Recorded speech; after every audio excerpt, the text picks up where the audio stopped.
welcome, one and all. Salutations, you guys. This is our first inaugural Gus-Talk. This is it. I don't know why I said first inaugural. That's the same thing twice. This is the inaugural Gus-Talk. Welcome to my home. For those of you who haven't been here and seen it, this is my home. You are most welcome here. I'm Gus.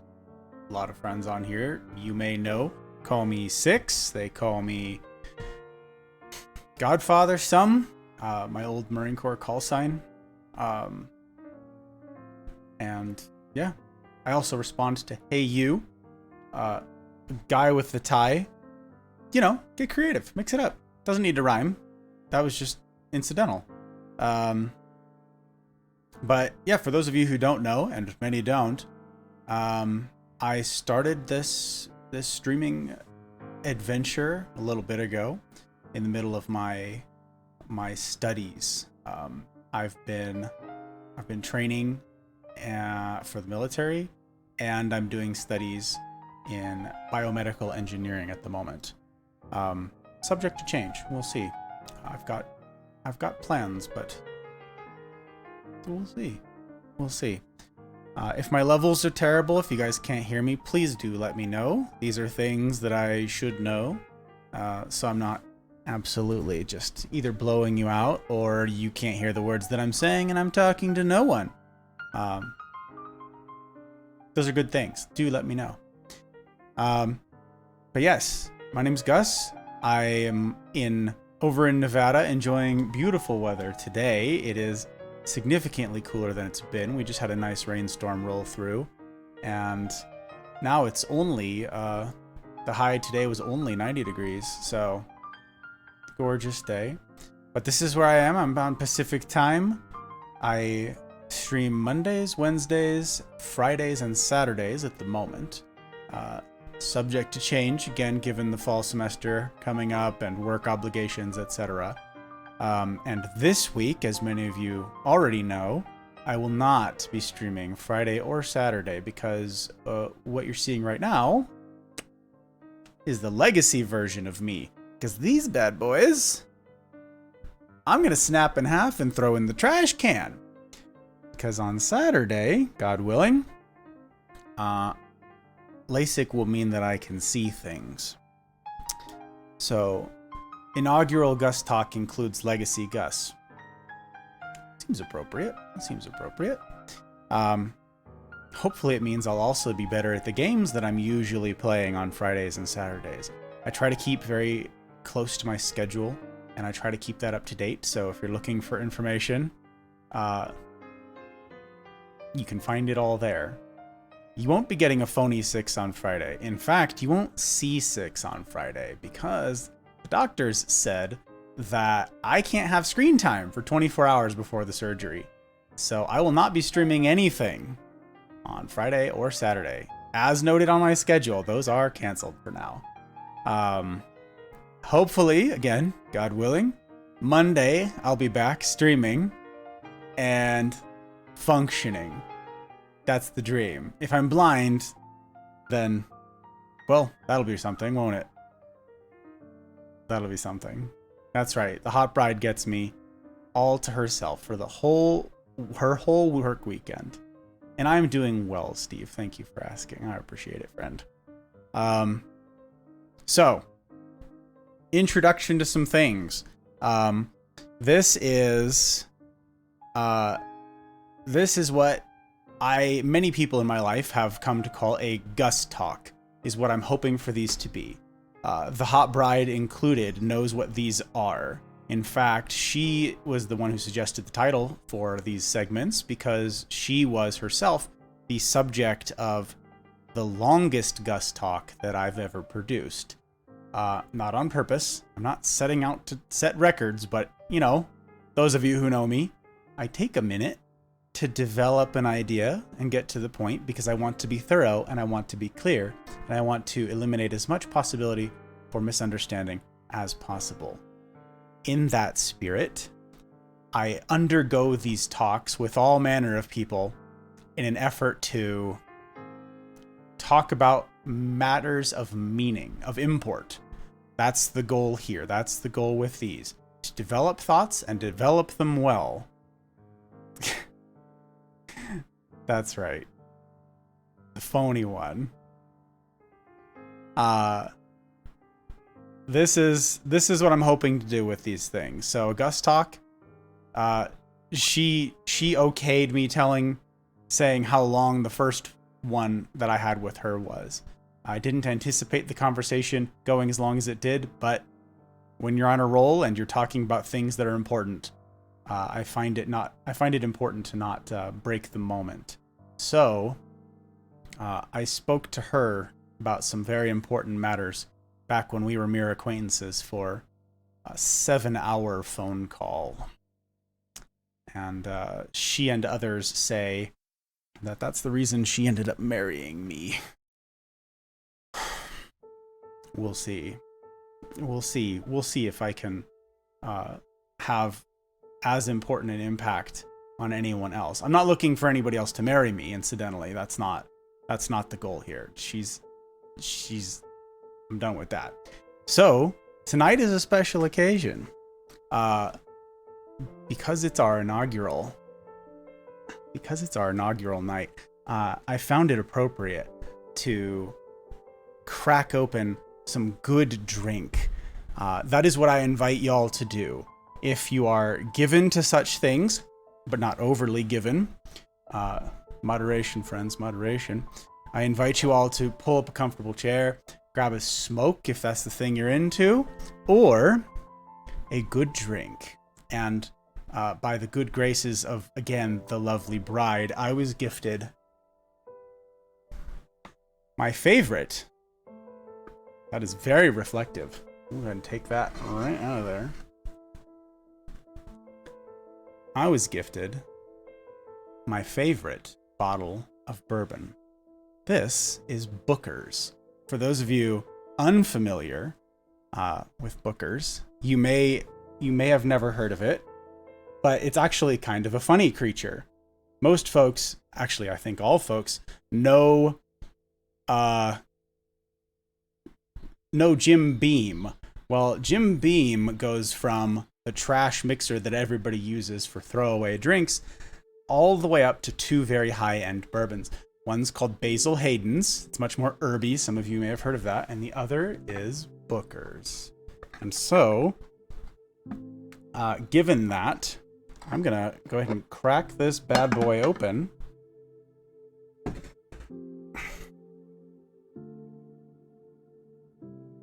Wow, look at that. Look how fancy that is. And that's going to be just for you guys. Would that you were here, that I could share it with you. Would that were the case. Alright, see if I can manage to do this without getting wax all over the place. Come now. Nope, I'm already failing. We're getting wax all over the place. Exactly the thing we didn't want to do. We're doing it. We're doing it. You got a 12-pack of Bud. Asking for a friend. I mean, hey, live your life, friend. Live your life. You do you. But this one, I'm very much looking forward to. Very much so.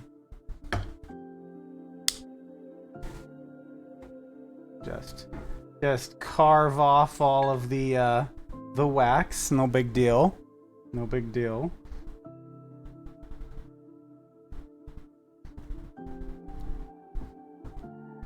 So typically, here's an interesting thing for y'all. Typically, what I wanted to do, and what I will often do with folks when I'm having discussions of things of import, is I will choose to do so over good drink and a good cigar. I find that it lends itself to talks of gravity, to discussions of things of weight. And I tried my utmost to have that be here tonight, to have it be a thing that I could have on this occasion. is a smoke. However, comma, we live in an apartment complex. And I have a security deposit. And we have carpets.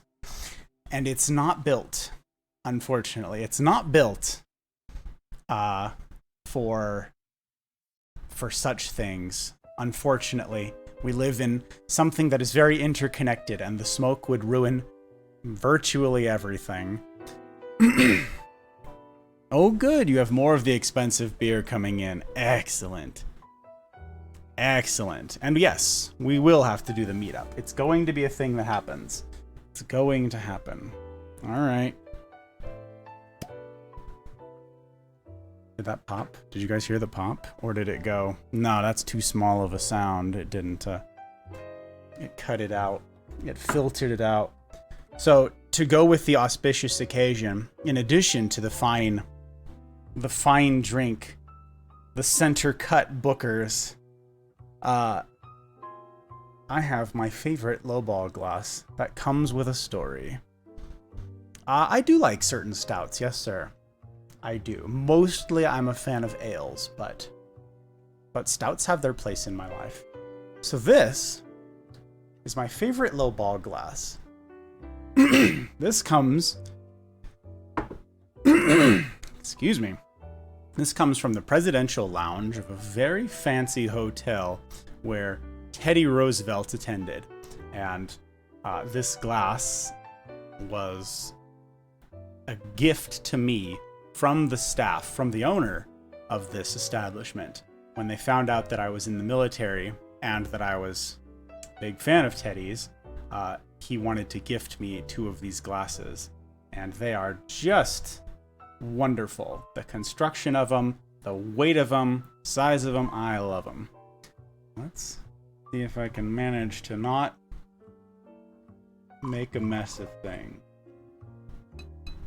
Let's see if I can manage to not, huh?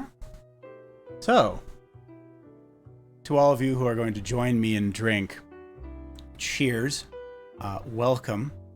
This is hopefully of benefit to y'all, because that's the only reason I'm here. Not to hear the sound of my own voice. I hear enough of that. Thank you very much.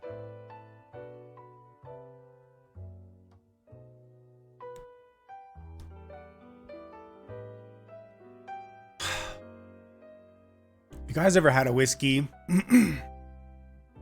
that just evaporates when it hits your tongue? It's so light that it just effervesces away. Goodness gracious. Thank you, Hot Bride, for the drink. What a privilege. What a privilege. So, to the smokes, let me tell you, I tried. We did research on air circulators, on smoke eaters, on plants. No kidding, no joke. On plants that eat up smoke, that eat up chemicals in the air, that eat up odors, that all these things. We've done our homework for weeks now to see if it was viable to sit here with y'all and smoke a cigar. It's not. It's most likely not. We're not decided yet. We're not 100%. It's possible. It's just not likely. I may, or just for the sake of doing it, I may have a cigar just to mull over, just to enjoy the cold taste of. If you guys aren't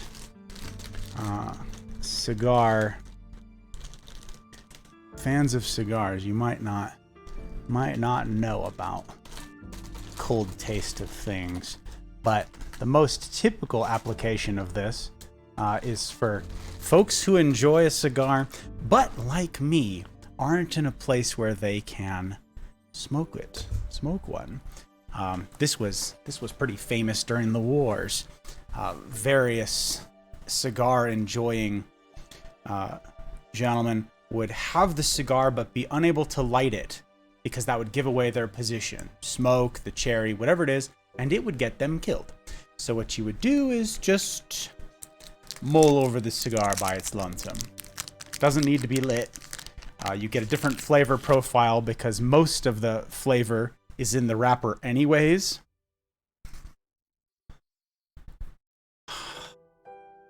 But you're not smoking it, obviously. And there's something meditative about the smoke itself. But I may change out the toothpick, and I may just roll on a cigar for a while. We'll see. This is a new one. I haven't tried this yet. I thought it was appropriate. It's a 5 Vegas. I don't know anything about it.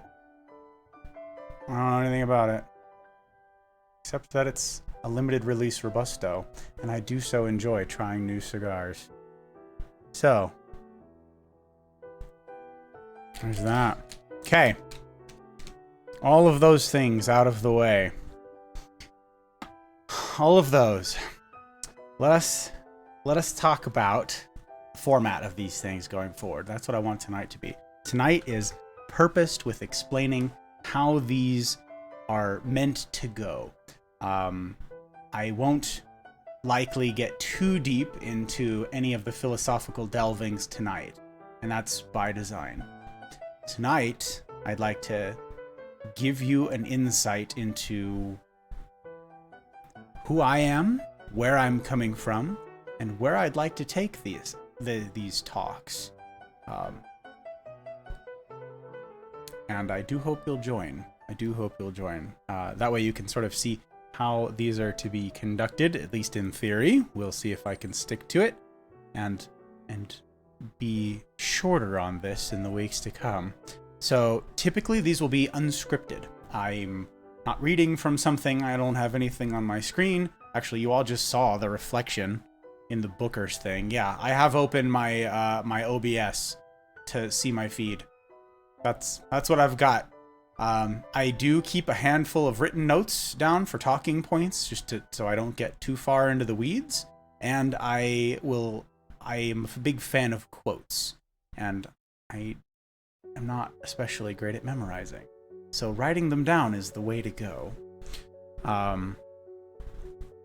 Big thanks to all of you who are here already. For those of you who have supported this endeavor, and those who are yet to support it but might. This is, like I said, I hope for this to be something of value to you. I do this for you.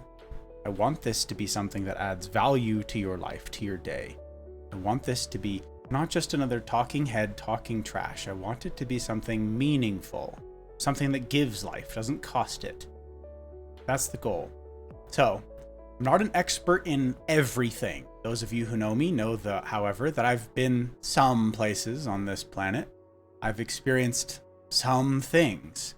I did a little more on my background. I did 12 years in the Marine Corps, and now I've done 3 years in the Air Force. Yeah, 3 years. 3 years and change in the Air Force. 3.5. It's been... Wow. I hit 16 years since I enlisted at the beginning of the month. 2 weeks ago. 16 years in the military. And I hope you don't think less of me, jarheads out there, for jumping ship and changing my stripes. I did it to exploit them for school, and I told them that day one. I was very clear about it. I made no bones about the fact that I am a Marine, because once you are forever.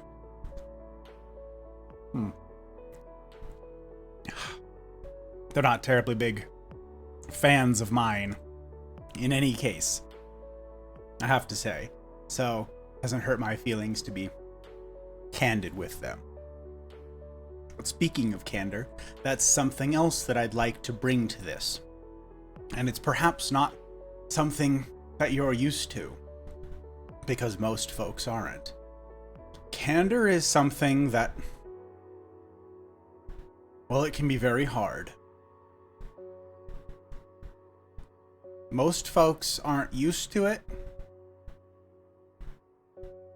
Most folks are uncomfortable with it. But when somebody is candid with you in the right way, not in a brash, harsh, condescending sort of way, in the right way, when someone's candid with you, it means they care enough to speak truth into your life. And that's something that I want to do. That's something that I'm after. So, for these, I will enter into the week, my talk, not just with an empty head. My head is full of notions, and I must needs condense them down into somewhat of a cohesive line, a coherent line, in order that I might stick to it. Because doing this live is, well, it's really going to be a test of how well I can stay on topic, isn't it? Excuse me. So I'm going to come in with a general idea, with a topic that I'd like to discuss, a line of thinking that I'd like to lay out there, something I'd like to broach. They'll typically be topics of weight. Now, most people, when they think of something like that, they think I'm going to talk about politics. And for the most part, I'd like to steer very clear of politics. It's not because I don't know about politics. It's because I find politics boring. I find politics to be tedious because there's no conversation to be had. There once was. I believe that there once was a place for conversation around politics and people changing one another's minds with reasoned arguments, but I don't see that anymore. And I therefore find most politics to be, yes, tedious, only because they're unproductive and they're the same thing every day. One side says the other did this, the other side says the other did this. No, we didn't. Yes, you did. It's unproductive. And it doesn't do anything for our unity. It doesn't do anything for us. It doesn't do anything for your heart. That's the sort of thing that takes from you. Remember when I said I wish to speak to something that is life-bringing, life-giving? In my experience, politics, more often than not, is life-costing. It takes, it doesn't give. Maybe someday, but it's not in the plans.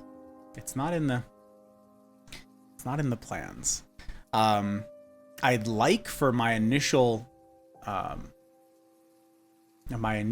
laying out of a topic, of an idea, my initial wanderings and meanderings through a thought, to take around 30 minutes, something to that effect. And then I'd like to open up the floor to questions, to discussion. If y'all are feeling especially fired up about something, or it's going to be too difficult to type out, I'm hoping that in the weeks to come, I will make a way for more than just the near and dear to me who already have access to the Discord, to perhaps make a public one. And make a way that if you're here and you've established that your points will be worth listening to on air, worth discussing, and respectful to all involved, I'd like to have a conversation about these things. In the meantime, I'd love for you guys to type in your questions, to type in counterpoints that I haven't thought of, something to that tune. And once I'm done wrapping up my train of thought, just because otherwise I'll disappear down tangents, I'd love to address them. I'd love nothing more than to address questions, clarifications. All of it. It's all fair. It's all fair game. I'd like the topics to be typically questions that people are asking. Meaningful questions that we ask ourselves. Perhaps not out loud. Perhaps not to our nearest and dearest friends. I'd like to answer, address, speak about, philosophize about questions of import. Enough on that. Typically then, what I'll do is I'll introduce the idea and then I will define terms. Now, this is something I do all of the time. I do this in regular conversation. Me and the hot bride do this when we're discussing anything, really. Making plans, when we are, well, all manner of things. We will first define terms. This is crucial. So much of what we say is misconstrued, misunderstood, and just unclear. Beyond that, the questions that people often ask, the hard questions, those meaningful questions that I want to tackle, they're just too broad. They're not too deep, they're too broad. It's, what is happiness? Well, what do you mean by happiness? What is success? What do you mean by success? We must first narrow down the terms. We must first agree on what it is we're discussing. Else we'll get nowhere. You see this in real life. You see this in practical application every single day. You get nowhere without first agreeing upon what the topic is. One of you says, "What does success look like?" And the other starts talking about how to run a successful business. And you meant something different. You're not having a conversation, you're talking near one another. And I'd like to avoid that.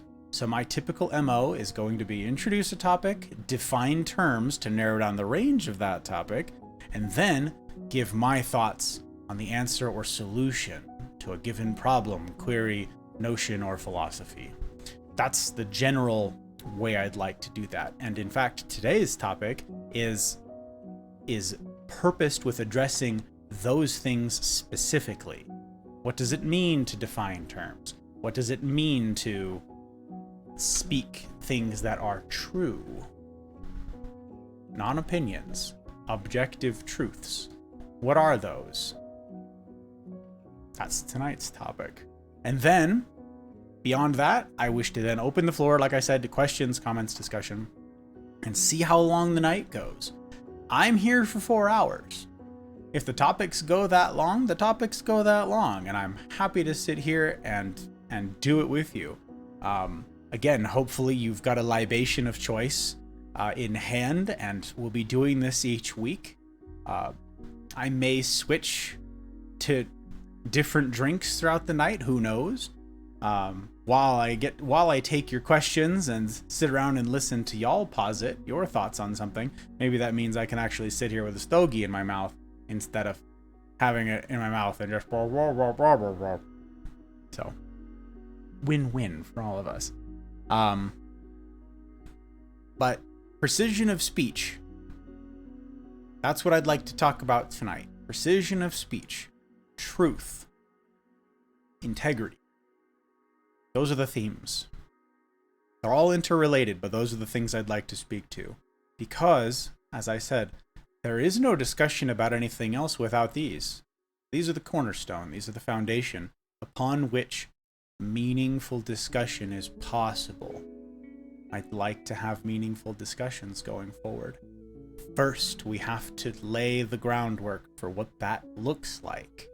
It's not just yelling past one another, opinions, hypotheses. It's grounding your thoughts in a meaningful way, in a thoughtful way. So, precision of speech. When someone asks, what is success? You must ask, what do you mean by success? How do you mean success? I will often have the answer to such questions. I will often have my own speculations and my experience and the thoughts and words of far greater minds than mine on hand to discuss such things. I have a ready answer for virtually any question you could ask. It is my problem, therefore, to reel that in. It is my burden, my bad habit, to immediately jump on something and run away with it.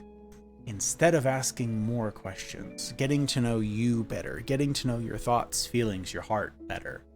That way you can get a meaningful answer instead of a good sounding one. That too is something that I'd like to get done here with you guys. Now, truth. This is something that's come up a lot lately, guys. And it's come up right here in this Discord. Right here amongst associates and acquaintances.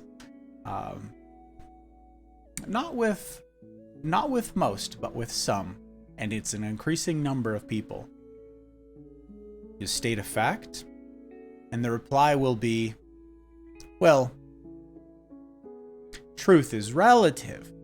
I hear that phrase a lot. There was a time when I didn't think much of it, when someone would say truth is relative, and I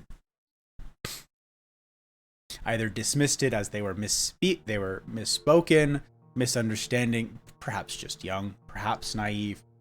There's nothing to loathe about youth, but it is worth noting. It's absolutely something worth considering, because wisdom with age is a real thing. So truth. They say truth is relative. Or they'll say something to the effect of, well, that's your truth, but that's not my truth. That's your truth, but that won't be everyone's truth. That will be, that's true. That's a truth or a truism in America, but it's not true elsewhere. Friends, here's my first posit. And I'm a really big fan of dictionaries. I'm a really big fan of literal definitions. Truth is not relative. That phrase is nonsense. The phrase that truth is relative is literally self-contradictory. It's an oxymoron.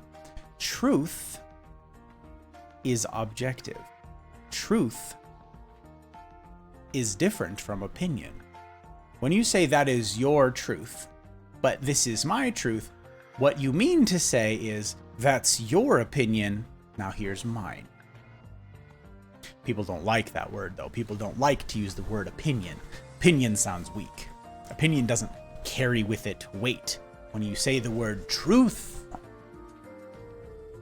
well, it's supposed to be inarguable. When you say something is true, it's supposed to mean it's an unassailable position. So if I say, it is true that there was a thunderstorm earlier, water fell from the sky, and you said, nope, that's your truth, Gus. That is your truth, Six. No, it is the truth. There is not my truth and your truth. There is the truth. A truth. One. Now, the reason that that's not popular is because it often goes against our wishes.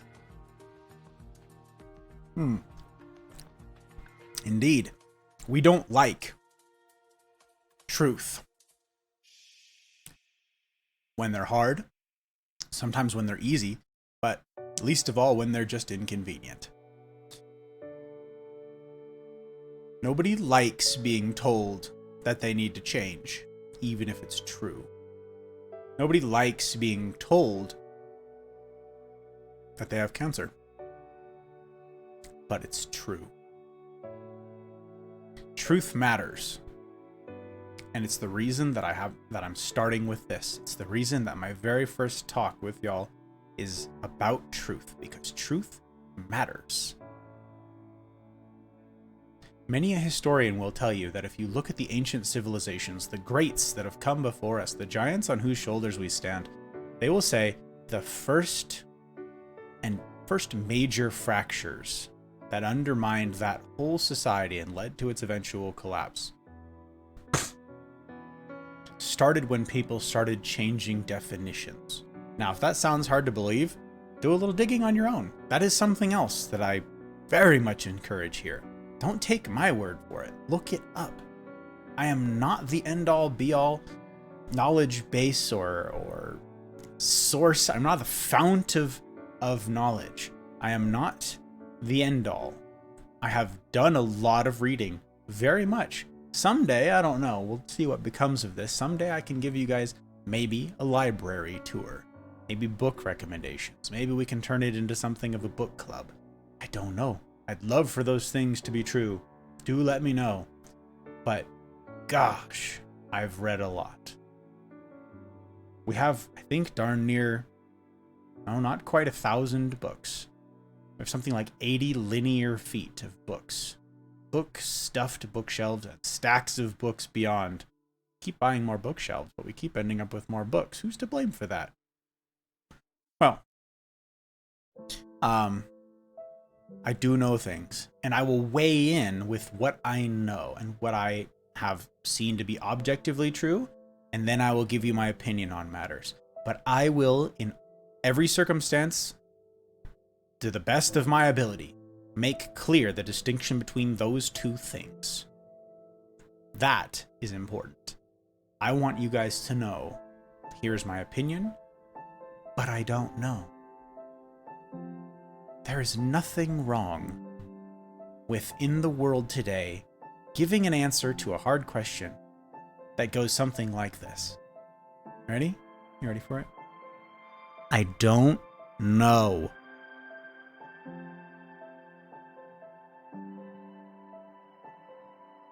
Now, do you stop there? You can. I don't recommend it. I have a better one. I have a recommendation. You say, ready?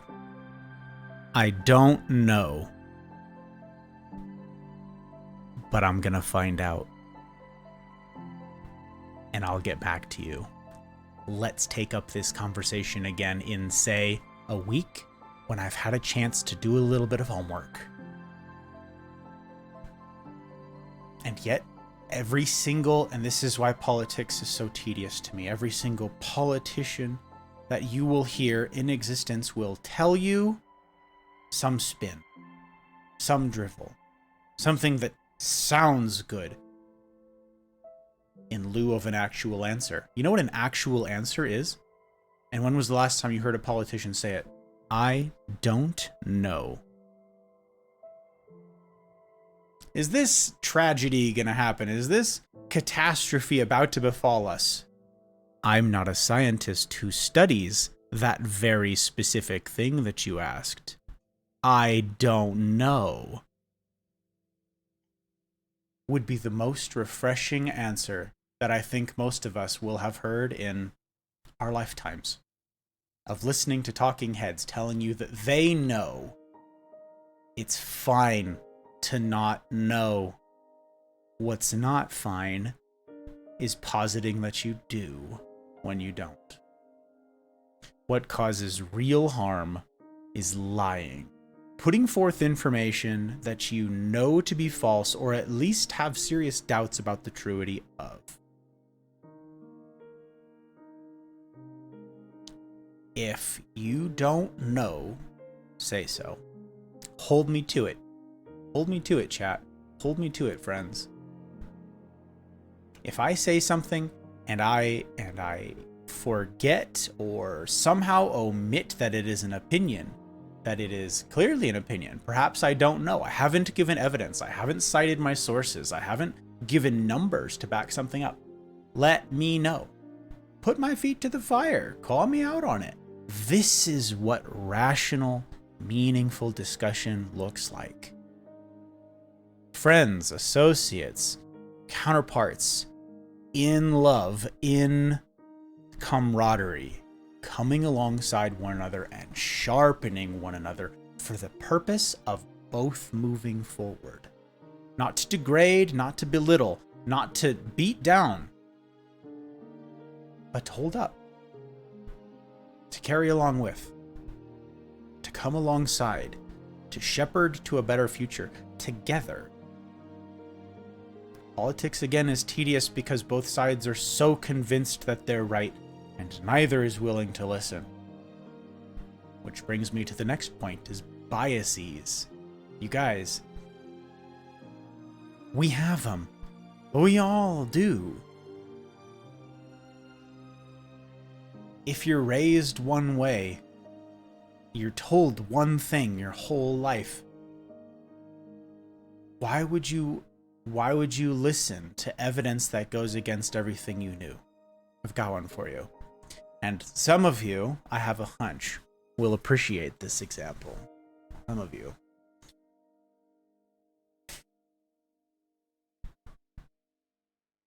You've been told, you've likely heard somewhere, especially if you've been in the military, that Marines are a bunch of knuckle-dragging morons who eat crayons. You've heard it. Don't lie. Don't tell me you haven't heard it. I know you have. And you know what? We say it all the time. We say it to each other all the time. What's your favorite color? What's your favorite flavor? Blue is my favorite flavor. Well, blue is a bit like, everybody likes blue. It's not as bad as saying you like red. God, everybody likes red. But if you really want to come off as edgy, you say something like orange or purple, and they go purple, and you're like, try the purple. Mix it with like a light green. I know, sounds crazy, but take my word for it. We've played into it for forever. Now, if you've heard your entire life or career that Marines are a bunch of morons who can't be trusted with crayons lest they eat them all, and a Marine comes to you and gives you advice, what do you do with that advice? If they come to you and offer you business advice, do you listen to them? If they come to you and offer you career advice, do you listen to them? Life advice? What about relationship advice? Because I'll tell you what, my experience with my Marines, anecdotally, yes, but I have found to be largely true in my travels as well. Marines aren't great at relationships. It's not our reputation. Would you listen to that advice? We were told, we were brainwashed into believing that all the other branches are just a bunch of morons who wish they could be us. Round and round and round. If someone from the army were to come to me after all the brainwashing and try to give me advice on infantry tactics, do you think I'd listen? No. We don't do it. We're not wired that way. We're wired, we're built, and we're raised now, societally and in our homes, to dig in our heels. Not back down, not go, I hadn't thought of it that way, because that's a sign of weakness. It's not a sign of weakness. My God, it's not a sign of weakness. It's a sign of strength. It's the opposite. In this twisted world, this twisted timeline that we live in, we hear things, and instead of just admitting we don't know, out of our own terror of doing so, our own terror, we're so afraid of looking weak, of looking inadequate, of looking dumb, that we will instead totally fabricate something, exposing our weakness, exposing that very inadequacy. Why we're not taught, own it.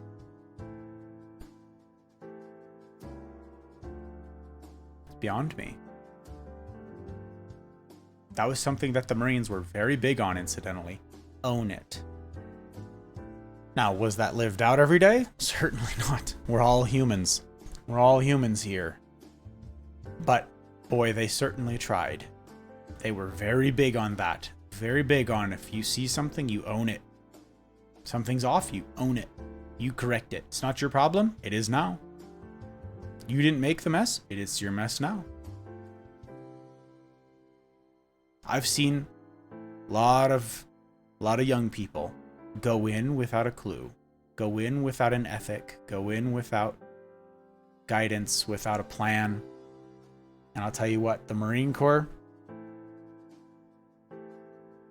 it didn't make them a better chef. It didn't make them a better truck driver. It didn't make them a better anything that could turn around and be turned into a civilian job. It doesn't help for infantrymen like me, by the way, when you can't put that on your resume because killing humans isn't a skill set that appeals to most civilian employers. But I digress. These people go out into the world with the mindset of a Marine, and that's the mindset of owning things. And the civilian sector's never seen it before. They've never experienced it. They've never seen someone just step up and say, yeah, I'll do it. I'll do the hard thing. No one else is. Guess I'll be the guy. I've seen these people climb industry after industry, or scuttle their lives in ridiculous pride, in disastrous decisions because they're, well, brash and very confident. Those are things that the Marine Corps makes. But integrity, that's something I'd like to speak to. Integrity that the Marines push, that basically every branch pushes. They all have in their core values integrity. What does that word mean to you? You've heard the word integrity before. You see it in every single business, every single corporation, the bank, the pet store, whatever it is. We operate with integrity. We hope to be a company of led with integrity, and you can trust us with your money because we have integrity. What do they mean? What's integrity? What on earth are they on about? Most of the time, they'll say it means doing the right thing. This is what the Marines say at any rate. It means doing the right thing even when no one's looking. Okay, that's a pretty good explanation for Marines. But it's not the whole story. Because if you started going down the whole story with definitions with Marines, okay, there is something to a lot of Marines aren't that smart, and they try not to spend too much of their hamster's energy processing things like Latin. But I will balance that statement with at least 2 of the Marines that worked under me, that were under my direct supervision and my time in, were brilliant. And I mean brilliant in the technical sense. One of them was a literal rocket scientist. He built rocket ships. Real rocket ships that are in space. The other was a professor of pure mathematics at age 21. A professor at age 21. I've known some brilliant Marines who've gone on to do brilliant things and who did brilliant things. I've known of some great minds in that uniform. For what it's worth, just my 2 cents. I digress again. Integrity. What is integrity? Integrity comes from the Latin root, the same Latin root for the word integer. That's where it comes from. Integer, you'll know, is a math, speaking of my mathematician friend, is a math term. But its purpose here should become evident. It means wholeness, completeness. It means soundness. It means to be one. The integer, like a 1. It means to be whole, not fractional. To be complete, to be one. Now, what does that mean in practical application for a person? Because you don't exactly put that on a little script for Marines to spout back when they're told, what does integrity mean? Integrity means being the same whole thing all of the time. It means being unchanging in your wholeness. It means, practically, that who you are in one circle, with one set of onlookers, with one set of friends, with one set of colleagues, with one set of humans, you are with all the rest. You're that same person. The person you are when you talk to your mom. The same person you bring to work. The person you are when you talk to your daughter. The same person you are when you're out with the boys. Integrity. It means to be that same person, reliably and consistently. Now, do we mess up with this? Obviously. Come now. Come now, let us reason together, friends. I fail at this all the time. All the time. And this is something, too, that, hey, I strive to do. I strive to be a man of integrity. But hold me to it if I'm not. To be a person of integrity. Now, there's an interesting twist here that you might not expect. Here's an interesting one for you. I found this a source of endless fascination. This blew my mind when I heard it the first time. I simply didn't know. And that's the beautiful thing about learning, about information sharing, and about having a conversation where you're actually open to notions that are foreign to you. Here's one for you. Integers, my math aware folk may know, can be positive or negative. To be a positive integer or a negative integer is the same. It's a -3, it's a -3 all the time, no matter where it goes. The same goes for us. Integrity just means being the same. It doesn't carry with it a moral evaluation. That's the problem with the industry standard of saying we operate with integrity. Integrity just means being complete. It means being consistent. It means not being fractious. So, if you say we operate with integrity, that does nothing to say that you don't operate in a shady way 100% of the time. Because that too means operating with integrity. It means being predictable. It means, again, if you're in the office and you speak about your opinion on some matter, you use the same language, the same words, the same mannerisms, the same courtesies that you would if you were talking to a girlfriend, a guy friend. To be a person of integrity means to be consistent in all of the places that you go, all the things that you do, with all the people with whom you interact. To be a person of integrity means the people around you can engage with you knowing that you're not talking about them behind their back because it's not something you wouldn't say to their face. Or maybe you do gossip. Maybe you do gossip all the time. What you'll be known for is your tendency to gossip. People won't trust you. That's where integrity comes. That's why integrity is so foundational. And it blows my mind that people don't know enough about it. Or enough about these things. What is truth? What is integrity? Precision matters. Being consistent matters. In this, like I said, I personally, this is me, this is Six, this is Gus, I try very hard to operate with integrity. And this has cost me. And it will cost you.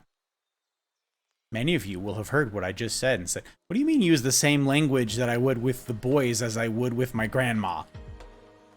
What? No. Yeah, it could cost you. It'll cost you some chumminess. It'll cost you some awkward moments, some awkward explanations. But you know what I have found in a long decade and a half of trying very hard to do this? That it's worth it. What it will cost you weighs nothing compared to what it will gain you. The confidence, the trust of the people around you will be worth incalculably more than the people you will have driven away by speaking the truth, by saying the truth. It shouldn't be a crime, and it shouldn't be a friendship, acquaintanceship ending thing to just say something that's true. Shouldn't be. Remember all the happy times we had?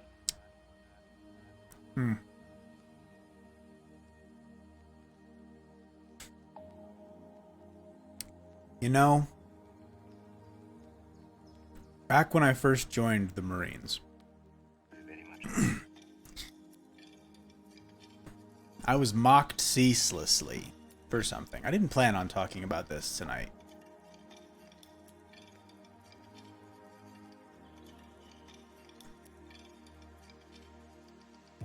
But I think it's a worthy example. When I mentioned earlier that Marines aren't known for being especially great at relationships,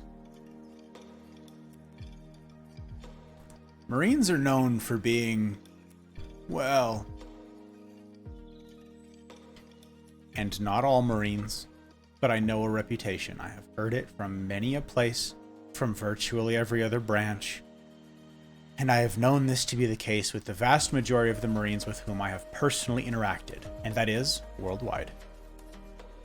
Marines are known to be somewhat indiscriminate with their intimate relationships. And that is something of a bragging point for these macho sort. Now, when I joined the Marines, I was still a virgin by choice, and I was mocked ceaselessly for 2 years about that. Because they are very open about how many partners they've had, the wild things that they've gotten up to, the where they've done it, the laws they've broken while doing it. It's all bragging rights. And that can be shop talk just as well anywhere else as it is with the Marines, but I'm speaking to my own experience here. So apply that to wherever you are. I've worked in mechanics shops, similar stories. I've worked as an electrician, as a carpenter. I've done a lot of manual labor sort of things. Change the trade. The men don't change much. Notches on the belt, bragging rights, shop talk. And I said, no, zero partners.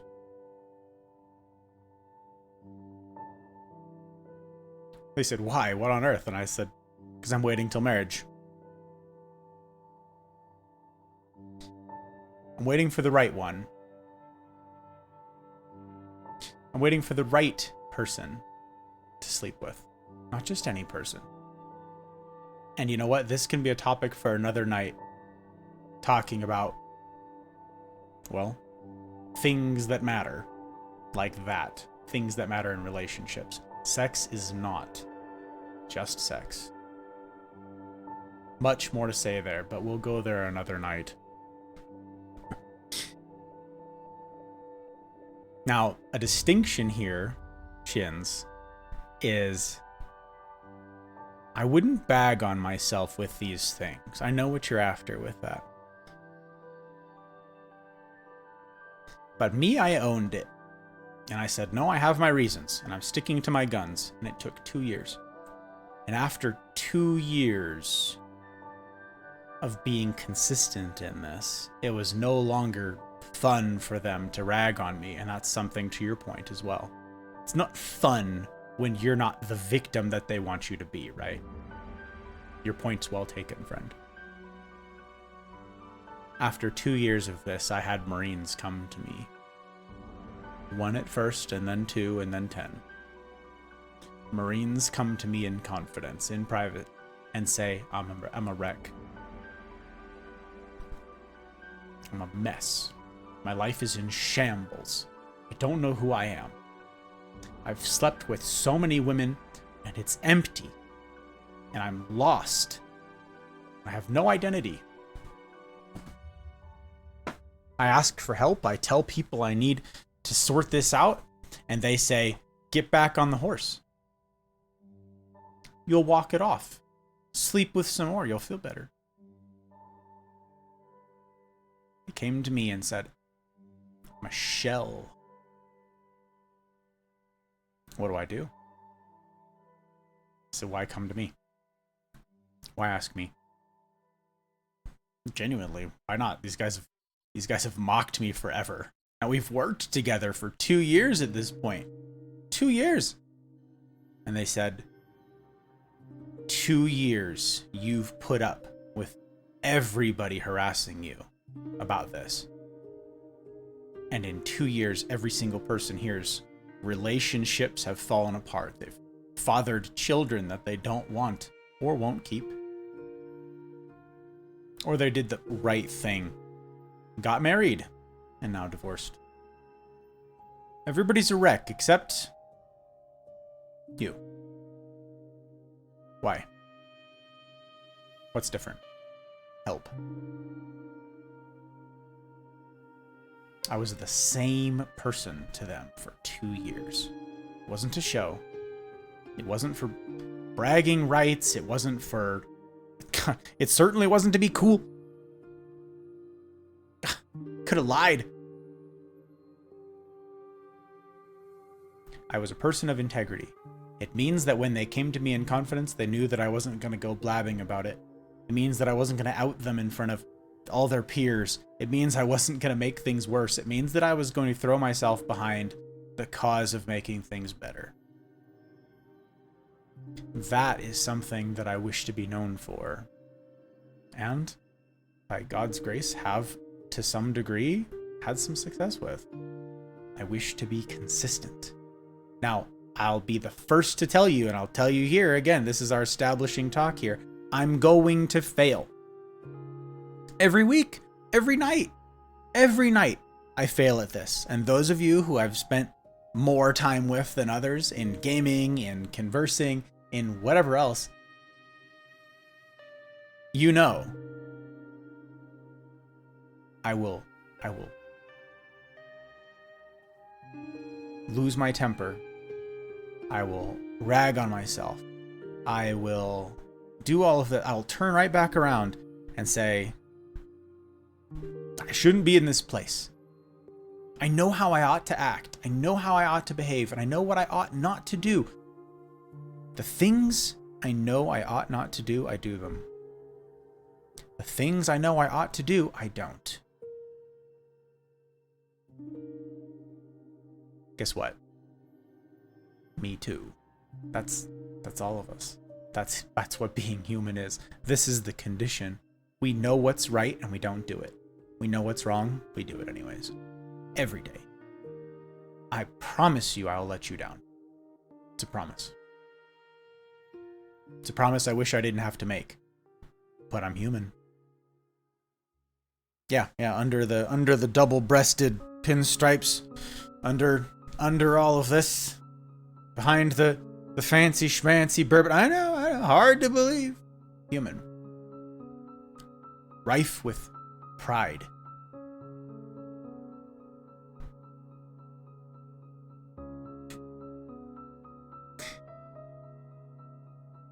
But I'll own it.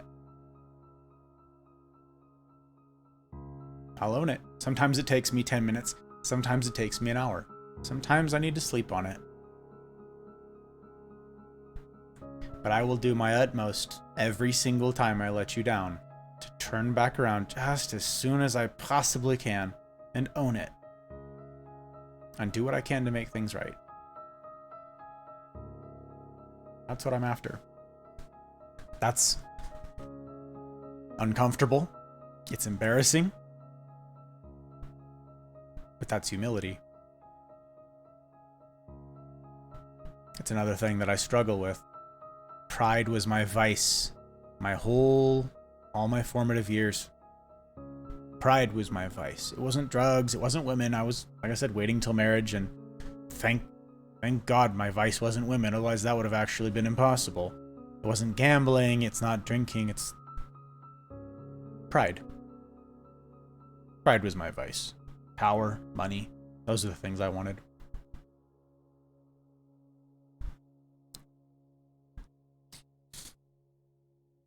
Humility is especially hard for me as a result. And that should tell you how meaningful it is to me that I would go out of my way to exercise it. And to surround myself with people that I can be accountable to in trying to uphold it. That's the goal. That's the goal. It's the direction of travel. It's the journey, not the destination. It's not perfection, it's direction. Every day I strive to be heading in the right direction of these things. And you're absolutely right, Shins. Absolutely right. My first mentor, my first real mentor in my life, old Marine, old salty Marine, said we succeed by failure. I didn't know what that meant when I was 12. We succeed by failure. You'll learn more from a failure. You'll learn mountains more from a failure than you will from success. My goodness. That's something you just don't understand when you're that young. But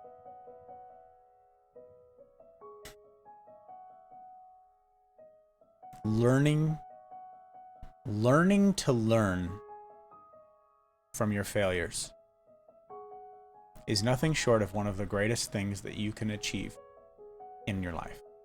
And if you can do it while you're young, so much the better. The benefit of it is manifold. And the sooner you learn it, the sooner you put it into practice. Yeah. It's never too late to learn these things, but it is hard to teach an old dog new tricks, let me tell you. So, I promised to do my utmost to pursue these things. That's something I'm after. And there is more to this that I wish to discuss. And for this, I do have notes because, again, I wanted to quote these things correctly. Something I'd like to expound upon, something I'd like to build upon for the next, well, this week and the 2 weeks to come are the ideas of logos, pathos, and ethos. Not in that order. Ethos, pathos, and logos. You've heard the words. Maybe you've even done some formal or informal study of them. But those are where I'd like to start. Because the ethos, this is a fascinating thing. You go back to a philosopher you may have heard of called Aristotle. He said, and I don't want to butcher his notions here. He said, whenever you listen to a rhetorician or politician or whomever else speak, whenever you listen to one of these sorts speak, the question you must ask yourself is not what ethic they espouse, what they say. You must ask yourself, what is the ethic they live by? It's exactly what we've been speaking to here. Do they have integrity? Is what they say and what they do sound? Is there a wholeness, a completeness to this picture of this person? And it is from that you can answer the question, can I trust this person? Trust is big. Trust is key, and it's something I'd like to develop more here. Can you trust them? That comes from integrity. Again, if you see one person act one way to your face and then catch them saying something behind your back later, you know you can't trust them. They're not the same in all circumstances. They'll be a chameleon. There's a reason it's an insult to call someone a chameleon. A social chameleon. Someone who will flip-flop, who will waffle.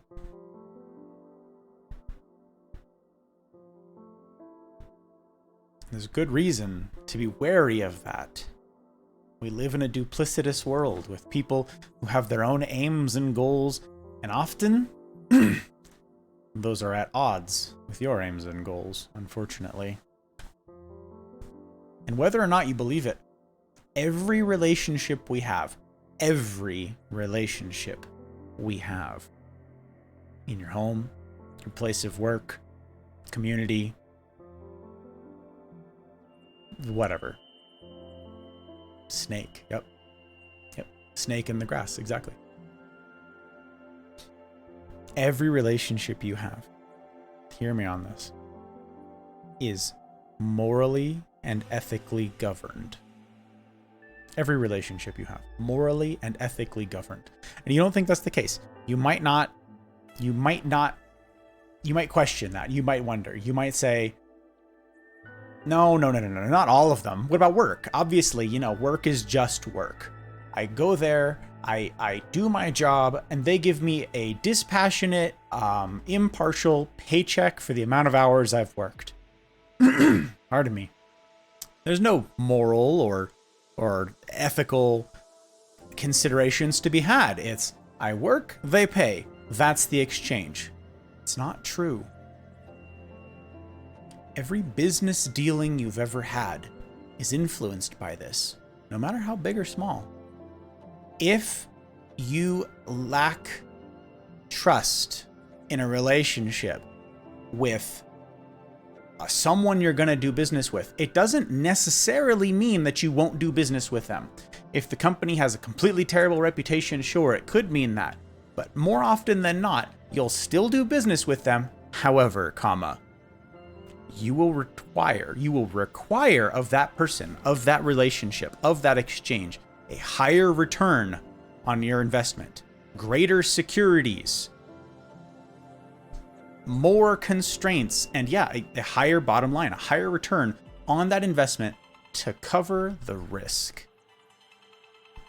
Costs nothing to deal with somebody you know and trust. You know that they're going to be the same in all circumstances. You know that they have integrity, and you know that they'll stick by you. Great. They won't throw you under the bus the moment something comes along. That business is smooth. You make those judgments. We all do. You have to. There was a joke. You may have heard it. There's a joke about this. They say, if you don't think that's true, because you're like, well, what about like crime, right? What about criminals? Criminals don't make moral and ethical judgments. They just do the thing, right? I like this illustration. It seems appropriate given, well, this. Think about the mafia. Now you think, well, it's a criminal organization. You know, they don't govern themselves by morality and ethics and so forth. Fine. Try this little experiment, it says. Try this, as the story goes here. Try this little experiment. You go join the mafia, and once you have, betray them. Lie to them. Stab them in the back. What will happen? You will find very quickly that they have a very strong code of ethics and morality that governs their interactions. And you will also find, so it goes, that their compliance department is unlike any other. They're quite strict about these things. And you will find that if you breach that trust and that moral, that ethic, if you go against the family, it may be the last thing that you do. Now tell me again that there's somewhere you can go where morality and ethics don't govern relationships. Now, that's established. The question is not, do we do this? We do. The question is, how big a circle of trust do you draw? How big is your circle of trust? Is it your family? Is it the family? Is it this? Is it this family? Is it your business? Is it your country club? Is it your city? Maybe you've got really tight knit with your trust the whole city. Is it your country? You only trust people from your country? Is it humans? You only trust people from your species? How big of a circle is this? Something else I'd like to dissect a bit is what this circle looks like when you've violated these principles that we're talking about here. Because pretty soon you find yourself in a very small circle indeed. Yes, Picho. Very small circle indeed. Now, faith is like trust. This is another word that I must define. Sadly, today conversations must need take this long because we have to define terms every step of the way, because every single one we use is so laden with baggage, with trash, with hangers on, with, well, yeah, baggage. I should have just said baggage. Faith is a perfectly ordinary word. Most people don't think that. If I were to ask a dozen people what faith means, define faith for me, I'd get a dozen different answers. But one of the most persistent and pernicious answers that I will get consistently is that it means to believe in something without evidence. Constantly hear it. Constantly hear it. And it's not true. It's not what faith means. Faith is a perfectly ordinary word. Everybody tries to ascribe a religious tone to it, definition to it. Oh, that's a churchy word, faith. It means to believe in a bearded man in the sky, with no evidence that he exists. It's simply wrong. It's not what the word means. Here's an example of faith in its common, everyday, non-ecclesiastical, non-church-going usage. You ready? The chair you're sitting in right now. Why'd you choose to sit down in it?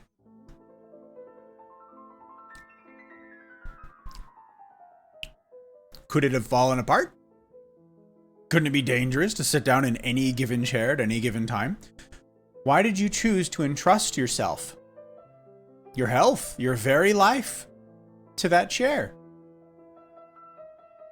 You put faith in that chair. Now, what does that mean?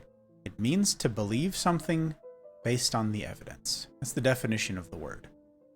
Now, if you guys don't know, dictionaries are being actively rewritten right now to suit various political motivations and agendas, I'm afraid. But look up any dictionary that goes all the way back to antiquity and look up the word faith. Faith means to put your trust in something based on the evidence for doing so. You put your faith in that chair when you sat down in it because it has held up in the past. Because you trusted when you sat down in it the first time that the company that sold you the chair has sold any number of these chairs and nobody has sued for being injured sitting in them. You're timid when you approach something new that your friend made. I made you a chair. Oh, wow. Yeah, I'm getting into woodworking. I've been really into whittling lately. You're like, yeah, it looks splintery. Don't mind the splinters. They'll wear off with time. Go ahead, try it out. How much faith do you have in that chair? Not very much. But the chair you just plopped down in, you put faith in that chair. Faith is a perfectly ordinary word, and I plan on using it a handful of times because of its perfect ordinariness and its perfect utility in many of the things I wish to discuss. That is the definition that we'll be operating under heretofore, friends, because it is the actual definition, the literal, truthful meaning of the word. Now, faith is like trust. Let me tie the two of these things together for you. You put faith in things, you put trust in things based on the evidence in the same way that you do with faith. You have to establish trust. You don't have it immediately. Even with somebody you've just met, or especially with somebody you've just met, but even with somebody who's been introduced to you by somebody you do trust. Trust is not automatic. You build it. Now, here's the quote that I had to write down because, well, it's a long one, and if I could do this from memory, you guys would be like, you're in the wrong line of work. Do something else. Preferably magic tricks or memory tricks or some sort of magic with that memory of yours. So, a bit of setup. For those of you who've never heard of a man named Dr. Paul Ekman. Paul Ekman? Yes. Dr. Paul Ekman. He's the man who popularized, you'll know his work likely. He's the man who studied facial expressions that betray when someone is lying. They made a TV show about it a handful of years back.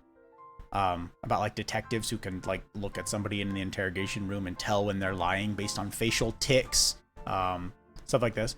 Well, this is fascinating. This man spent his entire career studying body language and then specifically facial expression, your face, when you're speaking, when you're lying, when you're trying to deceive, when you're being truthful. And what he found, you can look it up. You can look up all this research. Dr. Paul Ekman, you can look up that what he found is there is a remarkable consistency in facial expressions across cultures, worldwide, all over the place. People who are lying do the same things. No one teaches us how to lie. Your face betrays you, and we all do it the same. We're the same. Morality is the same. Yeah, microexpressions, exactly. We do these things unconsciously, and it takes a huge amount of work to train away these things. So, this man, the man who studied these things, who spent a career, a lifetime studying lying specifically and what it looks like, also ended up, because of said study, getting a pretty good look at what happens when you start lying. Or when you're lied to. And I like this quote a lot, and it's why it was worth it to me to write it down and to go over it with y'all. It's a long one, but it's worth it. Listen to this. Trust is a matter of faith. Faith that the person who you trust won't exploit that trust. Intimacy in close working relationships, romance, and friendship requires, and in fact depends on, trust. Yet it is well known that the last person to realize that he or she is being betrayed is the person suffering the betrayal. Why? Because the betrayed person's trust blots out the signs, blots out the recognition belying that breach of faith. All the signs that everyone else so easily picks up on. We don't want to learn that our trust has been betrayed, that the person we hired is embezzling, that our children are stealing money from our purses. It is terrible to discover that our trust has been misgiven. Consequently, most of us willfully avoid any clues to its discovery. Think about that. Once trust has been betrayed, can it ever be restored? Not always, and not by everyone. Even when the betrayal is forgiven and the betrayed does not want to give up that relationship, it may be very difficult to ever completely trust again. And that is the price of lying about very serious matters.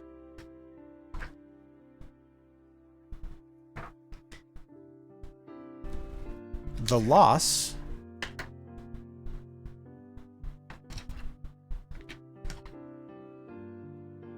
of trust that may never be restored.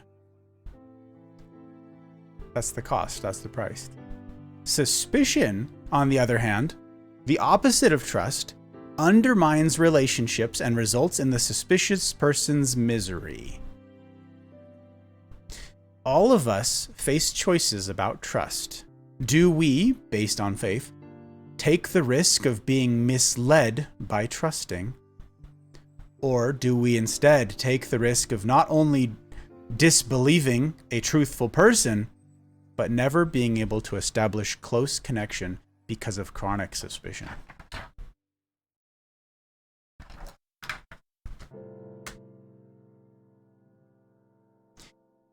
There's a danger in trusting. There's a risk because we could be hurt, and we often are. And that's the result, that's the reason that our circles end up so small. You know, yeah, the adage is true that in the mafia, you trust the family. What happens outside of that circle? Fair game. Everybody's fair game. What? Why do we care about them? No. We're only loyal to these ones in here. The rest of them? Heck 'em. Take them for all they're worth. Why not? They're not family. You see where this goes. It's difficult and scary to trust outside of your little circles. I know. I live it every day. It's more difficult to go through life suspicious of every single person that you come into contact with. It's more difficult to live in such a way that means that when a truly truthful person does come along, when they come to speak life to you, you distrust them on the grounds that you've been burned before. It's a talk for another night, but I was betrayed by the Marine Corps. Long time ago. And in a big way.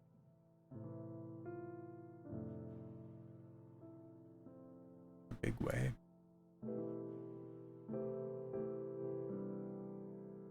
And it took a long time to trust again. And it took a lot of work.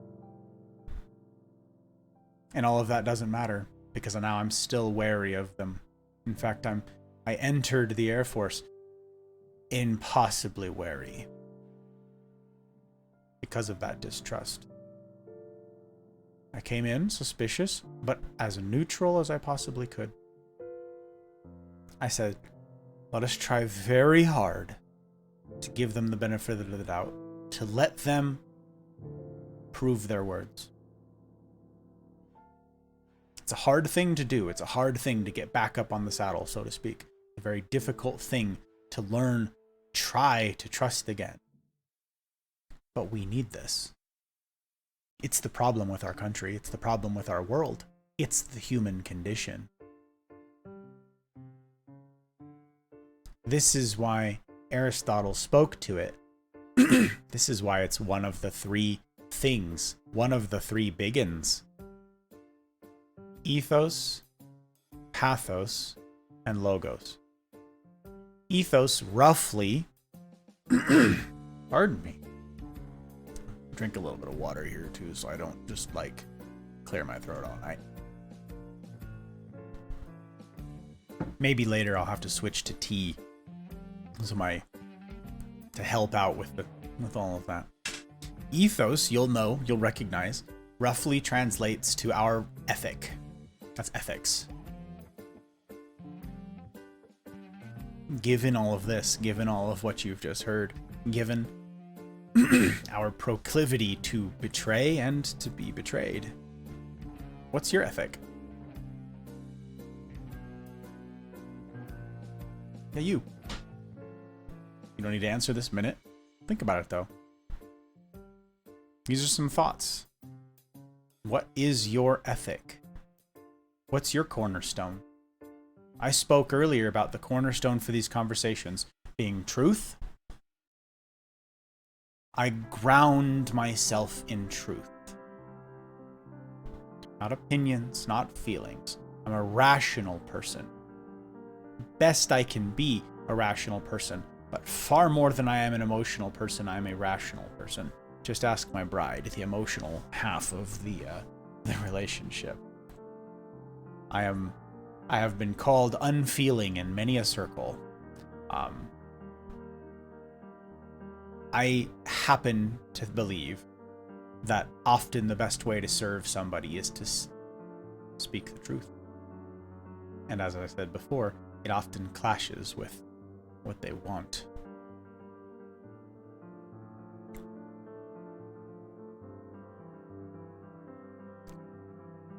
So what is your ethic? What is it that governs your interactions? Is it like the mafia? Lie to me once and you lose a digit? Backstab me and you'll be sleeping with the fishes? Doesn't seem like it has any staying power in the long term. Doesn't lend itself to intimate, meaningful relationships where you can be vulnerable and open and so forth. Not typically, no.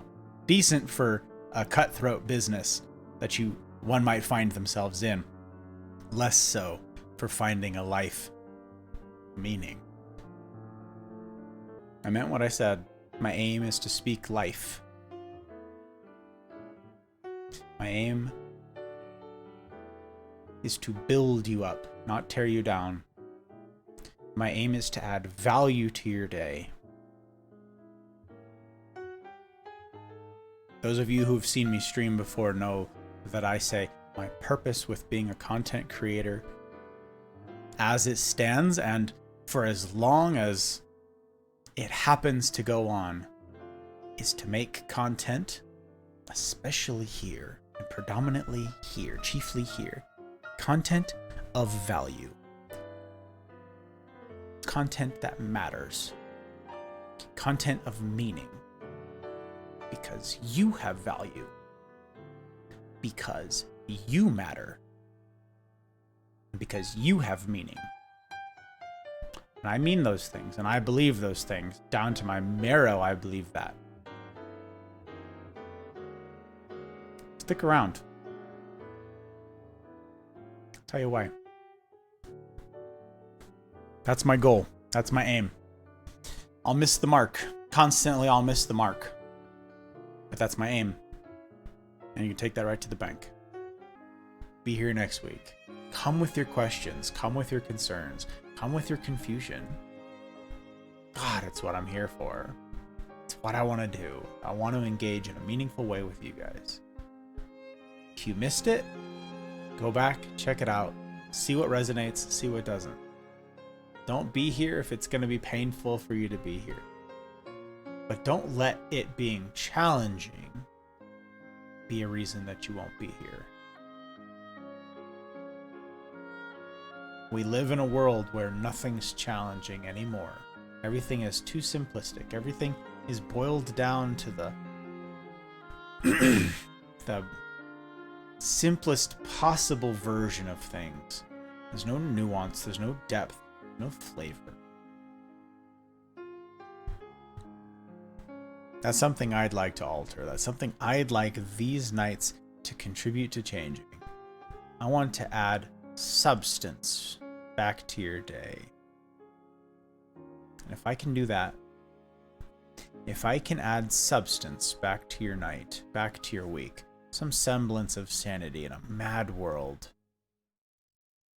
by golly, I will have succeeded in my endeavor. That's the dream, friends. That's the dream. I wish for you all the most marvelous of evenings. I truly do. I hope this was meaningful.